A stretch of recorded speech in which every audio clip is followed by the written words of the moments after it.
Bem-vindos a este episódio especial sobre os Tupinambás, uma das nações indígenas mais importantes do Brasil.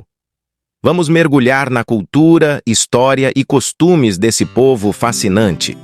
Os Tupinambás habitavam a região costeira do Brasil, principalmente no estado da Bahia. Eles eram parte de uma grande nação indígena conhecida como Tupi-Guarani. Os Tupinambás viviam em aldeias organizadas de forma comunitária. Tinham uma estrutura social baseada na família extensa, onde vários parentes próximos viviam juntos. Eram ótimos agricultores, cultivavam mandioca, milho e batatas doces. Além disso, praticavam a pesca, caça e coleta de frutas para complementar sua dieta. Possuíam uma cultura rica e diversificada, porém ficaram conhecidos mesmo foi pelo canibalismo que praticavam em seus rituais. A antropofagia, isto é, o ato de comer carne humana, marcou sobremaneira a mente dos primeiros europeus. É certo que os Tupinambás não eram os únicos a exercer tal prática, mas em razão sobretudo dos relatos de alguns viajantes que presenciaram os rituais de canibalismo dessa tribo, sua fama correu o mundo.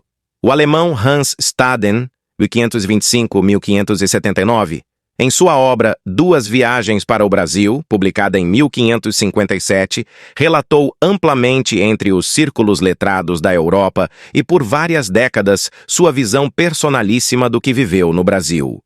O que contribuiu para a composição de um imaginário exótico do chamado Novo Mundo. O fascínio pelos rituais canibalísticos levou muitos europeus a capturarem índios tupis para serem exibidos em grandes cidades da Europa e para as cortes reais. Uma das figuras mais conhecidas entre os Tupinambás que esteve na Europa foi o cacique Cunhambebe.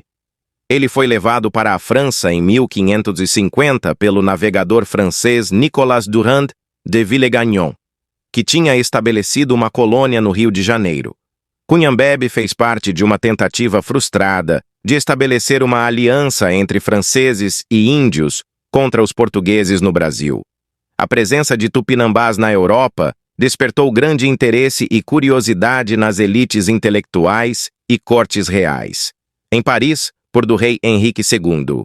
Ele chegou a ser apresentado à rainha consorte, Catarina de Médici, que ficou fascinada por suas histórias e tradições. Exemplo, o cacique Cunhambebe foi recebido com pompa e circunstância pelos membros da corte. Deve-se destacar que o canibalismo tupinambá é caracterizado como exocanibalismo, isto é, essa tribo não devorava membros de sua própria comunidade. Geralmente os homens canibalizados eram guerreiros capturados em batalhas. O corpo desses rivais era comido em cerimônias com presença de dança e outros elementos ritualísticos. O canibalismo, na maioria dos casos, possuía algum fundamento mítico que o legitimava. Uma das principais crenças era a de que a ingestão da carne de um inimigo derrotado trazia poderes e virtudes do adversário para o vencedor. Acreditava-se que, ao consumir o corpo do inimigo, o guerreiro adquiria sua força, coragem e sabedoria. Os inimigos mais poderosos que essas populações tinham eram os portugueses.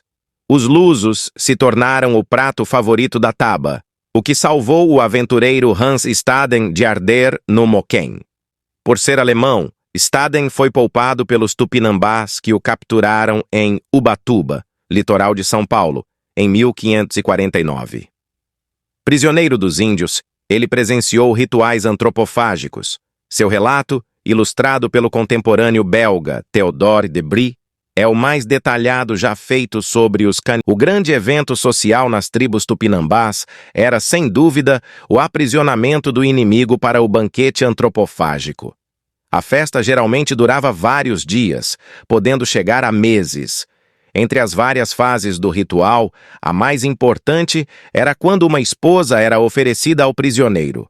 Nessa fase, o prisioneiro se tornava parte da comunidade e sua aceitação era fundamental para os próximos rituais. Durante a cerimônia, o prisioneiro era banhado e adornado com pinturas corporais e tatuagens, simbolizando sua nova posição na tribo. uma jovem e bela mulher, previamente escolhida, era oferecida ao prisioneiro como sua nova esposa. Essa escolha era considerada uma honra e uma forma de transmitir poder e prestígio ao prisioneiro. A esposa temporária cuidava do prisioneiro, alimentando-o e satisfazendo suas necessidades básicas.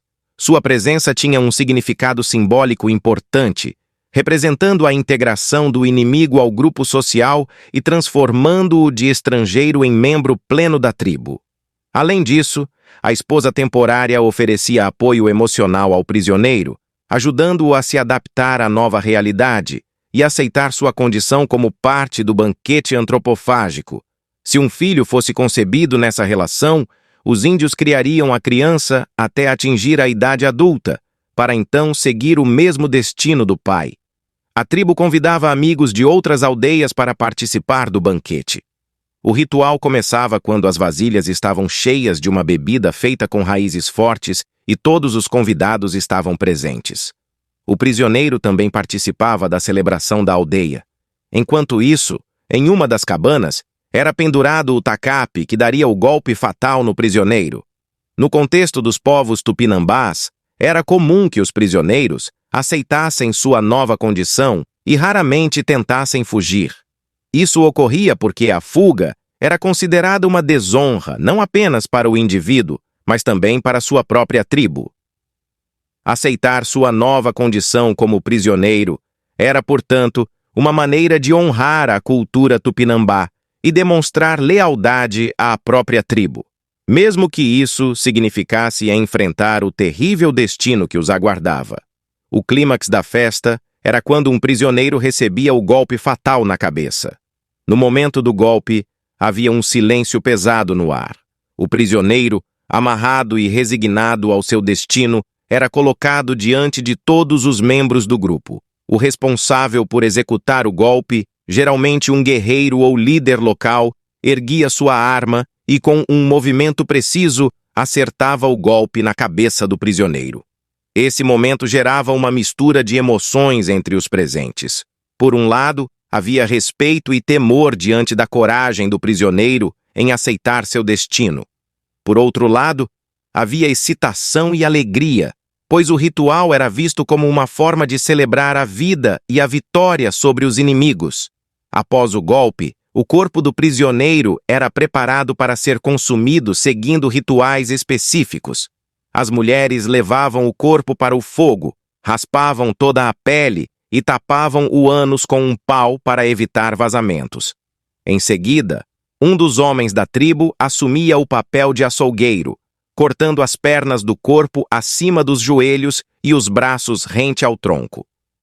As mulheres pegavam um pedaço cada uma e corriam ao redor das cabanas, cantando e gritando. Esse era o momento mais emocionante da festa, quando toda a tribo entrava em êxtase. Depois disso, a carne era assada e compartilhada entre os convidados.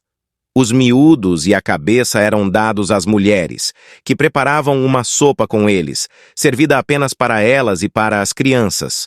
É importante ressaltar que o ritual antropofágico dos tupinambás tem um contexto cultural específico, onde o canibalismo era uma prática ritualística relacionada às crenças e tradições do povo. Essa prática não deve ser compreendida isoladamente, mas sim dentro das particularidades e visões de mundo dessa sociedade indígena, em um período histórico distante do que conhecemos hoje.